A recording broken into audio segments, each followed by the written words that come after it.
Hello friend, इस video में हम स्टार्ट करेंगे partnership of final account practical problem question number 4 page number 157 पे है। ठीक है, ये क्वेश्चन है regarding Meera and Madhav, partners है दोनों। उनका ट्रायल बैलेंस दिया हुआ है विथ एडजस्टमेंट है, टोटल नंबर ऑफ 5 एडजस्टमेंट है। प्रिपेयर करना है trading and profit and loss account and balance sheet as on that day. As on that day का मतलब है यहाँ पे जो ट्रायल बैलेंस है वो 31 मार्च 2019 का दिया हुआ है, तो उसी डेट का हमें बैलेंस शीट जो है वो प्रिपेयर करना है। ठीक है, यहाँ पे ट्रायल बैलेंस के अंदर डेबिट बैलेंस और क्रेडिट बैलेंस जो दिया हुआ है उसका सिर्फ पोस्टिंग करेंगे। ठीक है, trading and profit and loss account में एंड बैलेंस शीट में, और जो भी एडजस्टमेंट है उसका 2 इफेक्ट आएगा, एक डेबिट साइड एक क्रेडिट साइड। ठीक है, इसका 2 इफेक्ट क्यों आएगा? क्योंकि इसका ये जो एडजस्टमेंट है इसका अकाउंटिंग में जो भी ये trading profit and loss account है या बैलेंस शीट है उसमें इसका एडजस्टमेंट नहीं किया हुआ है, और ये जितने भी यहाँ पे ट्रायल बैलेंस में दिया हुआ है वो एक प्रॉपर एडजस्टमेंट करके दिया हुआ है। इसको सिर्फ प्रॉपर तरीके से पोस्टिंग करना है ट्रेडिंग में, प्रॉफिट एंड लॉस अकाउंट में एंड बैलेंस शीट में, debit and credit side. Clear हो गया? तो सबसे पहले हम जो हमारा बैलेंस शीट है, प्रॉफिट एंड लॉस अकाउंट है, वो सब प्रिपेयर कर लेते हैं। तो फर्स्ट पेज के ऊपर ट्रेडिंग अकाउंट ले लो, फर्स्ट पेज पे ट्रेडिंग अकाउंट ले लो। सेकंड पेज के ऊपर आप प्रॉफिट एंड लॉस अकाउंट ले लो, ठीक है, एंड बैलेंस शीट ले लो।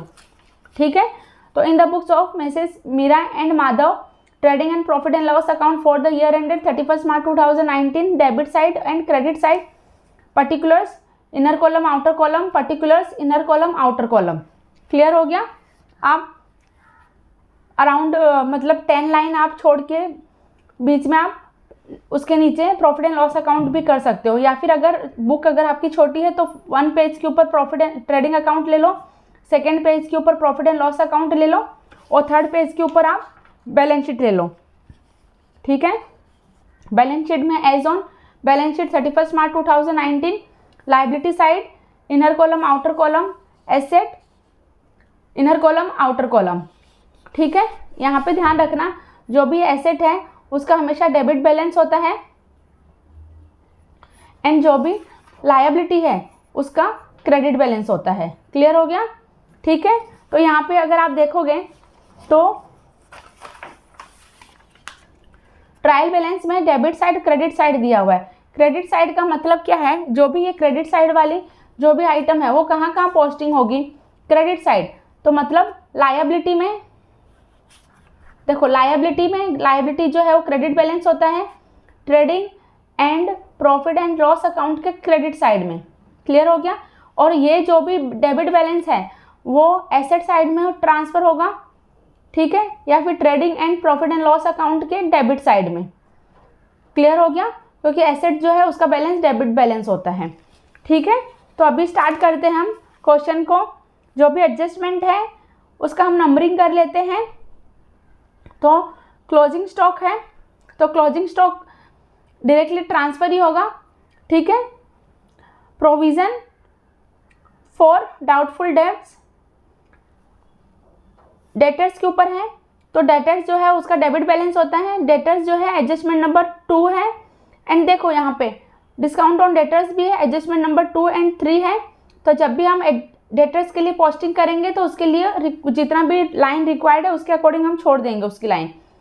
लीज होल्ड प्रीमाइसेस है 1 lakh rupees, lease hold premises fix asset में आता है, एडजस्टमेंट नंबर 4 है।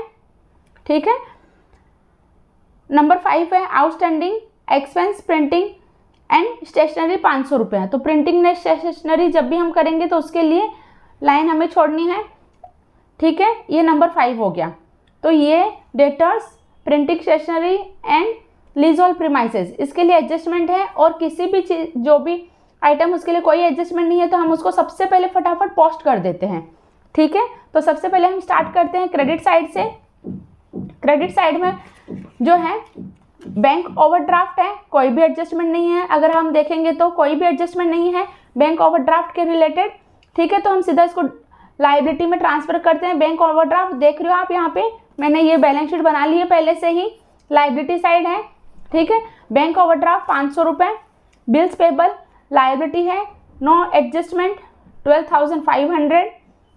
स्टार्ट कर रहे हो ना आप, साथ साथ में फटाफट करते जाओ, ठीक है। क्रेडिटर्स है, कुछ भी एडजस्टमेंट नहीं है, क्रेडिटर्स लायबिलिटी है तो क्रेडिटर्स 68,000 रुपीज़। सेल्स है तो ये ट्रेडिंग अकाउंट में जाएगा, ट्रेडिंग अकाउंट में क्रेडिट साइड। इनर कॉलम में हम लिखेंगे 3,25,000। Outstanding rent and unpaid wages. Outstanding rent का मतलब क्या है कि रेंट का पेमेंट जो अभी तक किया नहीं है, तो आउटस्टैंडिंग रेंट जो है लायबिलिटी है 2,000 rupees. Unpaid wages 1,500। Unpaid wages मतलब वेजेस जो है वो पे नहीं किया अभी तक, ठीक है। 1,500, कोई भी एडजस्टमेंट नहीं है, इसके लिए हमने फटाफट इनको ट्रांसपोस्ट कर दिया सीधा। कैपिटल है मीरा एंड माधव का, तो देखो कैपिटल अकाउंट लायबिलिटी में आता है ये Meera and capital account of Madhav. Opening balance 75,000 rupees, opening balance 75,000 rupees, ठीक है। आपको अगर ऐसे नहीं करना है तो आप उसके लिए एक प्रॉपर तरीके से अकाउंट भी बना सकते हैं, ठीक है। ये देखिए इस तरीके से कैपिटल अकाउंट, ये मीरा माधव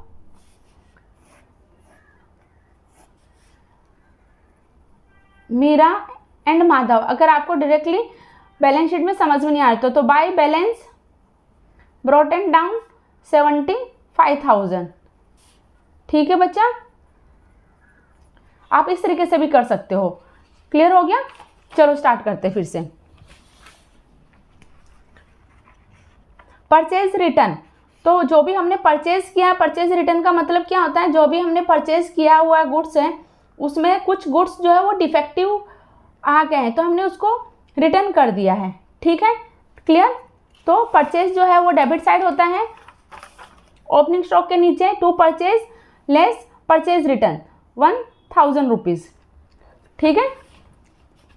देखो क्रेडिट साइड्स के जितने भी आइटम है ना वो सारे के सारे पोस्ट हो गए हैं, ठीक है, उनके पर्टिकुलर हेड में कोई भी एडजस्टमेंट नहीं है। अगर आप देखते हो तो हमने इसके लिए यहाँ से लिया और सीधा डेबिट साइड या क्रेडिट साइड इसको पोस्ट किया है। अब हम आ जाते हैं डेबिट साइड में, ट्रायल बैलेंस के डेबिट बैलेंस में, ठीक है। ओपनिंग स्टॉक है, जो ओपनिंग स्टॉक है वो ऑलवेज ट्रायल बैलेंस में ही रहेगा। ओपनिंग स्टॉक 25,000, तो ओपनिंग स्टॉक यहाँ पे डेबिट बैलेंस है। देखो यहाँ पे ये डेबिट बैलेंस है तो हम डेबिट में ही कर रहे हैं अभी। ट्रेडिंग या प्रॉफिट एंड लॉस अकाउंट के डेबिट साइड में आएगा या फिर एसेट साइड में आएगा, ठीक है। डेटर्स है, डेटर्स के लिए एडजस्टमेंट नंबर 2 और 3 है तो हम उसके लिए 3-4 लाइन्स छोड़ देते हैं। तो यहाँ पे डेटर्स है 80,500, इनर कॉलम में लिखेंगे हम। तो इनर कॉलम में एडजस्टमेंट नंबर 2 और 3 के लिए, उसके लिए मतलब आप 4 लाइन जितना आप जगह छोड़ दो, ठीक है। उसके बाद में ही जो भी एडजस्टमेंट है उसके बाद में आप लेना। बिल्स रिसीवेबल है 10,000 रुपीज़, तो इसके लिए कोई भी एडजस्टमेंट नहीं है, हम सीधा पोस्ट करेंगे। तो बिल रिसीवेबल 10,000 रुपीज़ है। डेटर्स के बाद में आप प्लीज़ 4 लाइन छोड़ना, उसके बाद में ही आपको बिल रिसीवेबल लिखना है। परचेज है, ट्रेडिंग अकाउंट में हम लिखेंगे परचेज इनर कॉलम में, क्योंकि परचेज रिटर्न है 2,08,500, उसमें से 1,000 माइनस करेंगे तो यहाँ पे 2,07,500 आउटर कॉलम में आ जाएगा, ठीक है। रिटर्न है अभी तो 1,000 रुपीज़। अभी देखो यहाँ पे रिटर्न है, यहाँ पे परचेज रिटर्न है, तो कैसे पता चलेगा, 1 मिनट हम देख लेते हैं इसमें। तो देखो अगर हम सेल करते हैं तो क्रेडिट साइड में लिखते हैं जो भी हमारा गुड्स जो रहता है वो गोज आउट होता है सेल करने के टाइम पे, और जो पैसा है हमारा कम्स इन हो जाता है। लेकिन सेल करने के बाद में जो कस्टमर है वो कहता गुड्स जो है गोज आउट होता है, ठीक है, इसके लिए इसको क्रेडिट कर देते हैं। अभी देखो कस्टमर के पास में गया और जो गुड्स है वो डिफेक्टिव हुआ तो वापस वो रिटर्न करने के लिए आया, ठीक है। तो रिटर्न करते हैं तो गुड्स कम्स इन, इसके लिए वो डेबिट हो जाता है। तो इसके लिए हमें इसमें से माइनस करते हैं ताकि हमें नेट सेल जो है वो मिल सके। लेकिन यहाँ पे हम डेबिट क्रेडिट नहीं करके, देखो ट्रायल बैलेंस के अंदर वो कैसे पता चलेगा, क्योंकि इसको तो डेबिट बैलेंस और जो क्रेडिट बैलेंस है ना उनके अमाउंट लिखना है। जो भी ये सेल्स है, परचेज है, ठीक है, वो डेबिट साइड में है कि क्रेडिट साइड में है, वो तो इसका 2 कॉलम लिखेगा कि ये जो अमाउंट है, ये जो पर्टिकुलर आइटम है उन सबका एक डेबिट बैलेंस है और ये पर्टिकुलर आइटम है उनका जो है वो क्रेडिट बैलेंस है। ठीक है, तो सेल्स रिटर्न जो है उसका ऑलवेज डेबिट बैलेंस होता है। क्लियर हो गया?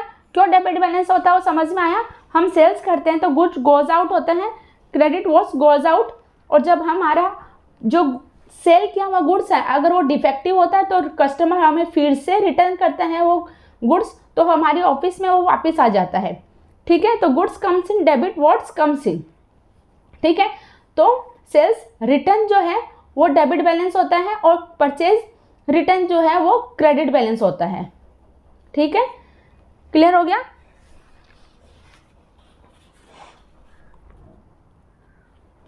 कैरीज इनवर्ड और कैरीज आउटवर्ड। देखो यहाँ पे कैरीज जो है ना वो लोडिंग अनलोडिंग चार्जेस रहते हैं। ठीक है, जब भी हमारे पास में जो गुड्स का हम डिलीवरी करते हैं तो उसका लोडिंग अनलोडिंग चार्जेस जो रहता है ना वो कैरीज इनवर्ड कैरीज आउटवर्ड रहते हैं। जो कैरीज इनवर्ड जो है ना वो परचेज पे लगता है और जो कैरीज आउटवर्ड है ना वो सेल पे लगता है। ठीक है, तो कैरीज इनवर्ड ऑलवेज जो है ना वो ट्रेडिंग अकाउंट में शो होता है और कैरीज आउटवर्ड जो है वो प्रॉफिट एंड लॉस अकाउंट में। ठीक है, समझ में आ गया?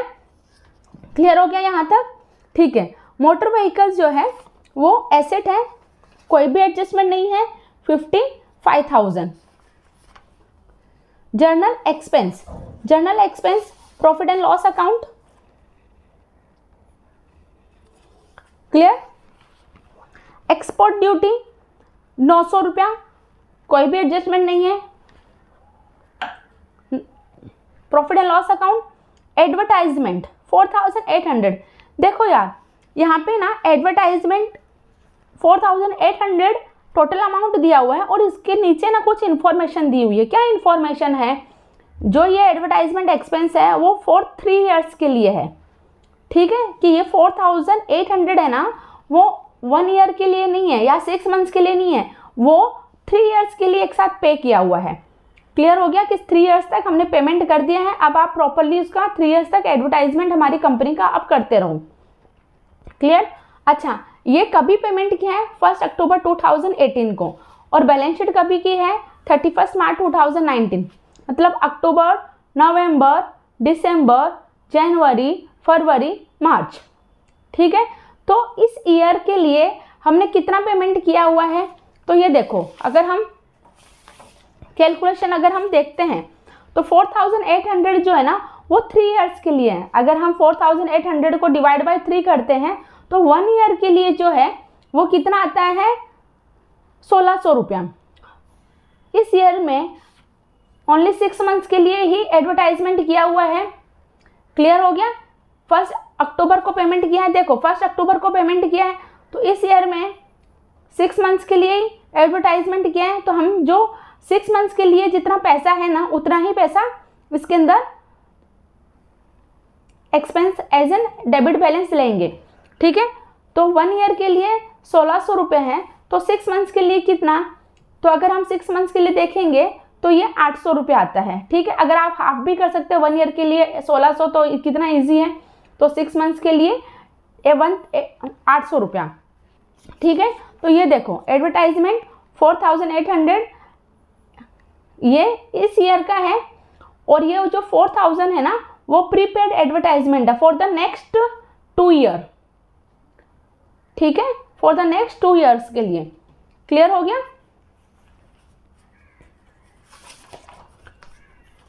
तो ये जो 2,000 जो है वो बैलेंस शीट में एसेट साइड में जाएगा। ठीक है, बैलेंस शीट एसेट साइड। देखो प्रीपेड एडवर्टाइजमेंट एक्सपेंस, ये जो 4,000 जो है ना वो अभी 3 ईयर्स के लिए, तो हमने 6 मंथ्स तो यूज़ कर लिया, तो अभी जो और 2.5 ईयर्स है उसके लिए वो यूज़ हो जाएगा। ठीक है, क्लियर हो गया? चलो, ये हिडन एडजस्टमेंट था। इसके लिए कोई भी एडजस्टमेंट नहीं दिया हुआ, यहाँ पे एक इन्फॉर्मेशन के थ्रू हमें पता चल रहा है। प्रिंटिंग स्टेशनरी एडजस्टमेंट नंबर 5 है। तो प्रिंटिंग स्टेशनरी जो है वो एक्सपेंस है, expense debit all expense and losses. तो प्रॉफिट एंड लॉस अकाउंट के डेबिट साइड में करेंगे। प्रिंटिंग स्टेशनरी 1200 रुपया इनर कॉलम में, ठीक है। आप लोग सब साथ में कर रहे हो, प्लीज समझना, कुछ भी डाउट हो तो कमेंट करके बताना। ड्राइंग दिया हुआ है मीरा एंड माधव का। लायबिलिटी साइड में लेस ड्राइंग 3500 मीरा का है, माधव लेस ड्राइंग 2000 जो है वो माधव का है। क्लियर हो गया। और अगर आपको इसके अंदर इस तरीके से करना है तो यहाँ पे डेबिट साइड में आएगा to drawing 3500 Meera and 2000 Madhav. Clear हो गया। Leasehold premises, leasehold premises जो है वो फिक्स एसेट होता है। लीज होल्ड प्रीमाइसेस के लिए एडजस्टमेंट दिया हुआ है, ठीक है। तो हम इसको इनर कॉलम में लिखेंगे एसेट साइड में, और उसके लिए पट्टी 2 लाइन आप छोड़ दो। एडजस्टमेंट देखते हैं क्या है। Cash at bank and furniture, कोई भी एडजस्टमेंट नहीं है तो सीधा पोस्ट करेंगे। कैश एंड बैंक एसेट है, फर्नीचर भी एसेट है, ठीक है। तो कैश एंड बैंक और फर्नीचर, ठीक है। तो अगर हम देखते हैं तो डेबिट साइड और क्रेडिट साइड है वो पूरा कंप्लीट हो गया, हमने इसका प्रॉपर तरीके से पोस्टिंग कर दी है। अभी हम स्टार्ट करते हैं एडजस्टमेंट, ठीक है। तो फर्स्ट एडजस्टमेंट है क्लोजिंग स्टॉक का। Closing stock is valued at 32,000। तो क्लोजिंग स्टॉक जो है ना वो डेबिट साइड में एसेट में जाएगा, क्रेडिट साइड ट्रेडिंग के क्रेडिट साइड में जाएगा। क्लियर हो गया, ठीक है। तो एसेट साइड में closing stock 32,000, closing stock credit side profit and loss trading account profit and loss में क्रेडिट साइड ट्रेडिंग अकाउंट के क्रेडिट साइड में 32,000। क्लियर हो गया, ठीक है। 2 इफेक्ट हो गया उसका, 1 डेबिट सेकेंड इज क्रेडिट। अभी देखो ये जो एडजस्टमेंट है रिलेटेड टू डेटर्स, तो ये हमें दोनों को साथ में लेना है। कैसे, देखो दोनों का आप मीनिंग समझो। डेटर्स का अमाउंट यहाँ पे दिया हुआ है 80,500 रुपीज़, ठीक है। यहाँ पे देखो 80,500 रुपीज़, मतलब क्या हुआ कि जो भी डेटर्स है उससे 80,500 रुपीज़ हमें लेना है। एडजस्टमेंट में क्या दिया हुआ है कि provide provision for doubtful debts, मतलब कि ये जो 80,000 है ना 580,000 उसमें से 2,000 जो रुपीज़ हैं वो डाउट लग रहा है कि यार 2,000 रुपीज़ है ना डेटर्स नहीं देने वाले। इन ऑल 80,500 में से 2,000 रुपीज़ है ना वो डेटर्स नहीं देने वाले हैं, ये हमें डाउट लग रहा है, तो हम इसका पहले से ही प्रोविज़न कर लेते हैं। क्लियर हो गया यहाँ तक। तो 80,500 में से ये 2,000 माइनस करेंगे तो कितना आ जाएगा 78,500 रुपीज़। अभी देखो एडजस्टमेंट नंबर 3 क्या दिया हुआ है कि डिस्काउंट क्रिएट करना है, मतलब create reserve for discount on debtors 3%। मतलब क्या यार, देखो मोटा मोटी है ना, जब भी डेटर्स पेमेंट करने आते हैं ना तो वो थोड़ा सा डिस्काउंट मांगते हैं कि यार थोड़ा सा 10 मतलब 150 रुपया कम कर दो यार, ठीक है। तो जो भी पेमेंट पेंडिंग है, ठीक है, तो उसमें से 3% जो है ना वो आप और कम कर लो कि मे बी डिस्काउंट के अंदर वो चला जाए। क्लियर हो गया। तो अभी देखो कैसे करेंगे। तो ये जो 3% है ना, ये जो डाउटफुल है ना, पहले ये माइनस होगा, उसके बाद में ये 3% डिस्काउंट वाला माइनस होगा, पहले डिस्काउंट नहीं होगा। क्लियर हो गया। ये दोनों को एक साथ लेने का मीनिंग यही है कि जो डिस्काउंट अगर हम दे रहे हैं ना तो वो जो नेट डेटर्स के ऊपर देते हैं, नेट मतलब आफ्टर ये जो भी डाउटफुल डेट्स है उसके बाद में।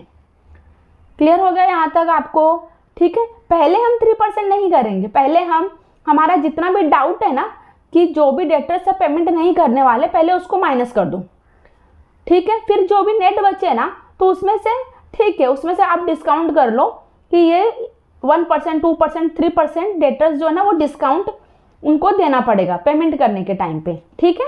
चलो देखो डेटर्स 80,500 है, उसमें से 2,000 प्रोविज़न फॉर डाउटफुल डेट्स की ये 2,000 जो है वो नहीं आने वाला है, हमने सब मार्केट में से सर्च कर लिया है। 78,000 और ये हमारा नॉर्मल पॉलिसी है, ठीक है। तो ये जो डेटर्स है इतना तो पेमेंट नहीं करते हैं। 78,500 क्लियर। अभी ये जो 78,500 ये जो नेट जो डेटर्स है ना, उसमें से हमें 3% जो है वो डिस्काउंट देना है, ठीक है। पेमेंट करने के टाइम पे जो डेटर्स है वो थोड़ा बहुत डिस्काउंट लेने ही वाले हैं। क्लियर हो गया। तो 3% जो है ना हम कैसे कैलकुलेट करेंगे, देखो 80,500 माइनस 2,000 तो 78,500, 78,500 का 3% तो 78,500 इंटू 3 डिवाइड बाई 100 तो 20 यहाँ पे कट हो गया। 785 इंटू 3, 3 5 जा 15, 1 कैरी हुआ, 3 8 जा 24 प्लस 25, 2 कैरी हुआ, 3 7 जा 21, 22, 23 तो 2,000 2355 जो है वो डिस्काउंट ऑन डेटर्स। क्लियर। तो नेट जो है वो 76,145 ये जो है वो हमारा डेटर्स का आउटर कॉलम में अमाउंट आएगा, ठीक है। और ये जो 2,000 और ये 2355 है वो किधर जाएगा, प्रॉफिट एंड लॉस अकाउंट में, डेबिट साइड, ठीक है। क्योंकि ये दोनों ही न्यू है, ओल्ड तो पहले से दिया हुआ नहीं है। ओल्ड का मतलब क्या होता है, यहाँ पे जो पहले से इंफॉर्मेशन दी हुई रहती है वो कि डेटर्स माइनस आरडीडी करके जो भी ट्रायल बैलेंस में इंफॉर्मेशन है वो ओल्ड वाला रहता है। क्लियर हो गया। देखो प्रॉफिट एंड लॉस अकाउंट में, ठीक है, तो ये 2,000 provision for doubtful debt and RDD 2355। Clear हो गया यहाँ तक बच्चा। चलो अभी लास्ट वाला क्या है, नंबर 4 क्या है, value of leasehold premises as on 31 March 2019 1 lakh. हमारा लीजहोल्ड प्रीमाइसेस यहाँ पे दिया हुआ है, उसका वैल्यू है 1,10,000। तो 1,10,000 से 1 लाख हो गया है, तो मतलब क्या कितना डेप्रिशिएट हुआ, 10,000, या उसको रिटर्न ऑफ बोल सकते हैं।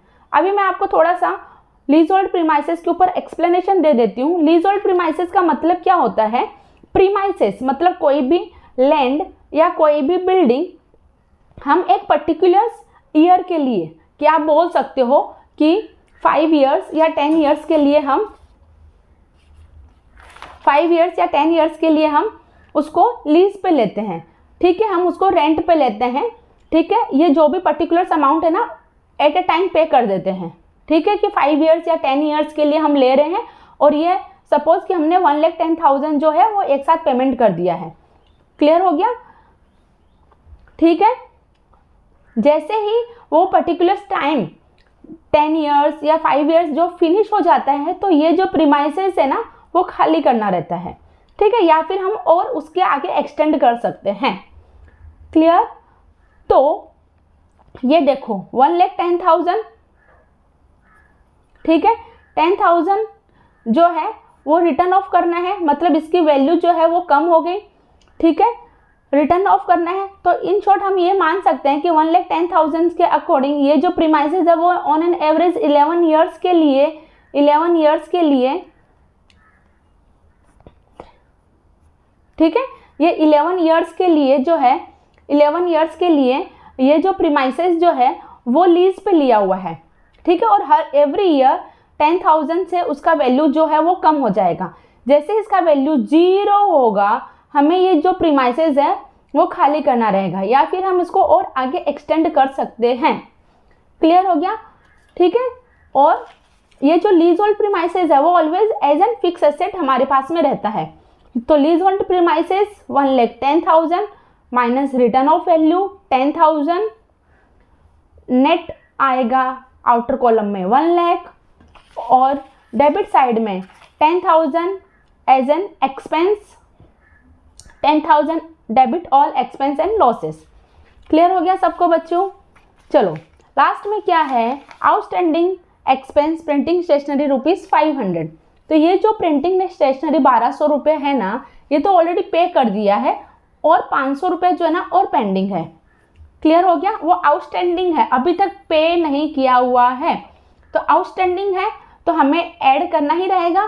ठीक है, कि इस ईयर में 1700 रुपया, 1200 रुपया प्लस ये 500 रुपया ऐड कर दिया यहाँ पे, ये डेबिट साइड में इसका इफेक्ट दे दिया। फर्स्ट इफेक्ट जो है वो डेबिट साइड में 500 रुपये ऐड कर दिया कि इस पर्टिकुलर ईयर में 1700 जो है प्रिंटिंग स्टेशनरी के रिगार्डिंग एक्सपेंस हुआ है। Debit all expense and losses trading and profit and loss account में, प्रॉफिट एंड लॉस अकाउंट में। क्लियर हो गया।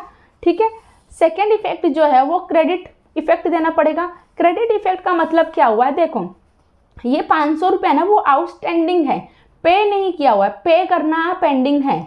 ठीक है, तो हमारे सर पे क्या हो गया, उसका लायबिलिटी है। ठीक है, तो liability outstanding balance, liability side में 500 रुपया लायबिलिटी। ठीक है, तो ये क्रेडिट इफेक्ट हो गया इसका, तो ये इसका सेकेंड इफेक्ट है, debit effect and credit effect. Clear. ठीक है, तो हमारा एडजस्टमेंट है ना वो सारे फिनिश हो गए। अभी हम क्या करेंगे, अभी हम टोटल करेंगे। तो डेबिट साइड और क्रेडिट साइड, सबसे पहले ट्रेडिंग अकाउंट का, ट्रेडिंग अकाउंट में से ग्रॉस प्रॉफिट निकालेंगे। तो देखो 3,24,000 प्लस 32,000, 3,56,000, उसमें से माइनस करेंगे 25,000, माइनस 2,07,500, माइनस कैरी इनवर्ड 3,000, तो ग्रॉस प्रॉफिट आएगा 1,20,500। ठीक है, यहाँ पे ऐसे डबल लाइन आप करोगे, आप इस तरीके से आप पूरा करना, यहाँ पे आप टोटल लिखना। ठीक है, यहाँ पे भी आप प्लीज़ पूरा करना। ठीक है, यहाँ पे डबल लाइन होनी चाहिए। ठीक है, इसको आप ऐसे सर्कल में लेना, फिर यहाँ पे ट्रांसफ़र करना। Gross profit brought down 1,20,500। यहाँ पे क्रेडिट साइड में कुछ भी नहीं है, इसमें से ये जितनी भी आइटम है माइनस करेंगे तो नेट प्रॉफिट आता है 96,445। ठीक है, उसको डिवाइड करेंगे मीरा एंड माधव में इक्वली। अभी देखो कैसे पता चलेगा इक्वली है, या तो इन्फॉर्मेशन दी रहेगी कि जो भी प्रॉफिट शेयरिंग रेशियो है वो इक्वल है या जो भी उनका दिया हुआ रहेगा। अगर नहीं कुछ है तो वो इक्वल होगा, या फिर अगर आप इसमें कैपिटल के थ्रू देखोगे कैपिटल अकाउंट भी दोनों का इक्वल है। क्लियर हो गया, तो हम इसको इक्वली ट्रांसफ़र करेंगे। तो 48,223, 48,222। क्लियर। ठीक है, तो हम इसको फिर बैलेंस शीट में ट्रांसफ़र करेंगे। तो opening balance plus net profit 48,223, ये मीरा का, माधव का 48,322। ठीक है, ड्राइंग जो हमने पहले से ही माइनस कर दिया है। Opening balance plus profit minus drawing करेंगे, तो मीरा का अकाउंट, कैपिटल अकाउंट का बैलेंस जो है वो 1,19,723 आता है, और माधव का जो है वो 1,21,322 आता है। क्लियर हो गया। तो इस तरीके से हम इसको फिर टोटल करेंगे लायबिलिटी साइड और क्रेडिट साइड का। ठीक है, तो आप करना, अगर लायबिलिटी साइड क्रेडिट साइड का दोनों का टोटल करते हैं तो लायबिलिटी साइड में 3,30,445 और एसेट साइड का भी टोटल आएगा 3,30,445। ठीक है, तो ये इस तरीके से जो बैलेंस शीट है वो टैली हो जाएगी। ठीक है, 1 मिनट में यहाँ पे बता देती हूँ। अगर आपको इस तरीके से हमने जो ये कैपिटल बैलेंस अकाउंट बनाया था, ठीक है, अगर आप यहाँ पे करोगे तो ये जो नेट प्रॉफिट है ना वो इधर आएगा। ठीक है, नेट प्रॉफिट 48,223, 48,322। ठीक है, तो फिर इस तरीके से इन दोनों का टोटल करके इसको हम माइनस करेंगे और फिर यहाँ पे जो इन दोनों का बैलेंस निकालेंगे तो 723, 121, 322। ठीक है, फिर इसको ट्रांसफ़र कर देंगे टू बैलेंस कैरी डाउन। ठीक है, तो इसको ट्रांसफ़र कर देंगे बैलेंस शीट में। तो इस तरीके से ये हमारा क्वेश्चन नंबर 4 है वो कंप्लीट होता है। Thank you for watching the video. Please share with your friend, subscribe my channel. Thank you.